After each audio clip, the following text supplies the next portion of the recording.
Bonjour à tous. Nous avons vu cela hier. Où je vais, vous en savez le chemin. Et immédiatement, la question qui nous vient, c'est mais quel est le chemin? Et c'est aussi la question de Thomas.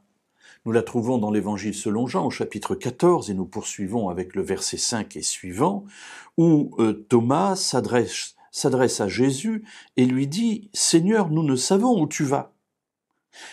Comment en saurions-nous le chemin ?» Jésus lui dit « Moi je suis le chemin, la vérité et la vie. Nul ne vient au Père que par moi. Si vous me connaissiez, vous connaîtriez aussi mon Père. Et dès maintenant vous le connaissez et vous l'avez vu. » Alors cette phrase qui est une phrase extraordinaire où Jésus interpelle les disciples, il les pousse dans leur retranchement, dans leur réflexion.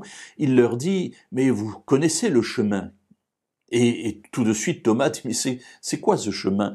Qu'est-ce que tu veux dire par là? Comment saurions-nous le chemin puisqu'on ne sait même pas où tu vas?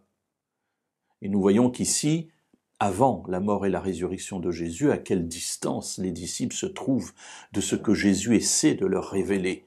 Mais nous savons qu'ils le comprendront après la résurrection.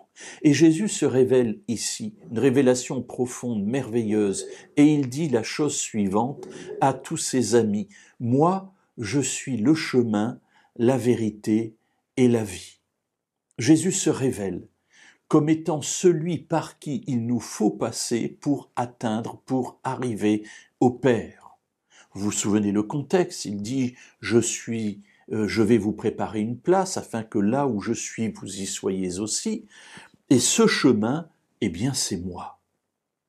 Jésus se présente comme étant la porte. Ce sera un autre passage du même évangile, d'ailleurs, selon Jean, où il dit « Je suis la porte par laquelle les brebis doivent entrer. » Pour aller à la bergerie, il faut passer par cette porte. Cette porte, c'est moi.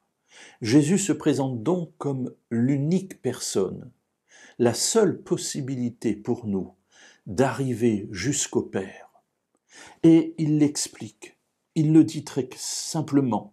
« Nul ne vient au Père que par moi. » Et il ajoute « Si vous me connaissiez, vous connaîtriez aussi mon Père, et maintenant vous le connaissez et vous l'avez vu. » Voyez combien dans ce court passage, Jésus est en train de pousser ses amis, les disciples, à avancer, à sortir de leur raisonnement habituel pour monter en puissance dans la compréhension de la volonté de Dieu.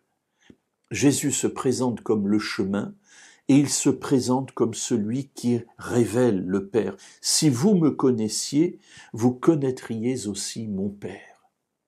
Connaître Dieu passe donc obligatoirement par la connaissance de Jésus. Et c'est pour cela que la lecture de la Bible est si importante. C'est pour cela que la prière est si importante.